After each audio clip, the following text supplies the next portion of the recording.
അടുക്കളപ്പണിയൊക്കെ നിന്നോട് ചെയ്യണ്ടെന്ന് അമ്മ പറഞ്ഞിട്ടില്ലേ? അതൊക്കെ അവിടെ കിടന്നോട്ടെ, ഞങ്ങൾ നോക്കിക്കോളാം. എവിടെ ഇരുന്നേ? നോക്ക്, ഈ മുടി പിന്നിരിക്കുന്ന ഇങ്ങനെയാ മുടി പിന്നുന്നേ? ഓ, മൂന്നിറങ്ങിക്കോട്ടോ. ഉറങ്ങിക്കോ. നല്ലോണം ചീകി പിന്നി പൂവൊക്കെ വെച്ച് വേണം നടക്കാൻ. ഇപ്പൊ അസലൊരു തമ്പരാട്ടിക്കുട്ടിയെ പോലെയായി. ഇനി മോളി ടി വി കണ്ടോളൂ. എന്താണത്ര ധൃതി? പെണ്ണിനെ പരിചയപ്പെടുത്തട്ടെ.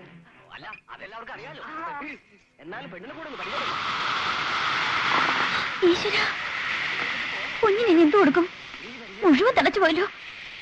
ഈ നിക്കണ എന്റെ മോള് മാളുവാണ് വധു. കല്യാണം കൊട്ടാരം വീട്ടി വെച്ച് തീയതി മുഹൂർത്തമൊക്കെ എല്ലാവരെയും അടുക്കളയിലോട്ടൊന്ന് കയറി എന്നിട്ട് സൗന്ദര്യം തേഞ്ഞു പോവോ? നീ ഒരു പെണ്ണല്ലേ? കുഞ്ഞിന് കൊടുക്കാനുള്ള പാല തിളച്ചു പൊന്താൻ നോക്കണം നിന്നോട് ഞാൻ പറഞ്ഞതല്ലേ? വന്നിരിക്കുന്ന ഒരു അകത്തമ്മ മിഴിച്ചു നിക്കണുണ്ടല്ലേ?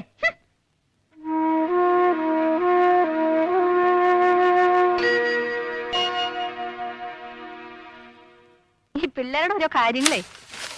വേറൊരു ചോദ്യം. റോഡിന് ഇരുവശവും തണൽ വൃക്ഷങ്ങൾ നട്ടുപിടിപ്പിച്ചിരിക്കുന്നത് എന്തിനാണ്? റോഡിന് നടുവിൽ വൃക്ഷങ്ങൾ നട്ടുപിടിപ്പിച്ചാൽ വണ്ടിയും കാറും ഒന്നും പോവില്ല.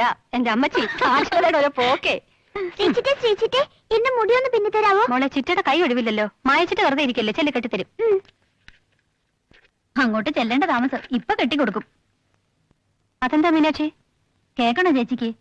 കുഞ്ഞ് കരയുന്ന കേട്ട് അടുപ്പത്തിരുന്ന് പാൽ അവളെ ഏൽപ്പിച്ച് ഞാൻ അകത്തേക്ക് പോയി. തിളച്ചു പോവാതെ നോക്കണേന്ന് ആ മഹാറാണിയോട് പറഞ്ഞേച്ചാ പോയത്. തിരിച്ചു വന്ന് നോക്കുമ്പോ എന്റെ ചേച്ചി പാല് മുഴുവനും തിളച്ചു പോയിരിക്കുന്നു. ആ അസത്ത് ടിവിയും കണ്ടോണ്ടിരുന്നല്ലാതെ തിരിഞ്ഞു നോക്കിയില്ല. അഹങ്കാരി. ഛേ, മനഃപൂർവ്വമായിരിക്കില്ല, മറന്നുപോയതാവും. ഒന്നുമല്ല. വാമദേവൻ ചേട്ടൻ ഇന്നലെ കാലത്ത് കുളിക്കാൻ ചെല്ലുമ്പോ കുളിമുറിയിൽ ബ്രഷ് വാലിട്ട് പതപ്പിച്ച് നിക്കവള്. അനങ്ങിയില്ല. ആണുങ്ങൾ കുളിക്കാൻ ചെല്ലുമ്പോ അവക്കൊന്ന് മാറിക്കൊടുത്താലെന്താ? പണക്കാരിയാണെന്ന് ഹുങ്ക്. അയ്യോ, അവളെ കണ്ടാൽ അങ്ങനൊന്നും പറയത്തില്ലല്ലോ. മിണ്ടാൻ വയ്യാത്ത കുട്ടിയല്ലേ, പാവാണല്ലോ എന്ന് ഓർത്തിരിക്കായിരുന്നു ഞാൻ. നല്ല പാവം. ആ തള്ളയെ തലയെ കെട്ടി വെച്ചിരിക്കുന്നത്.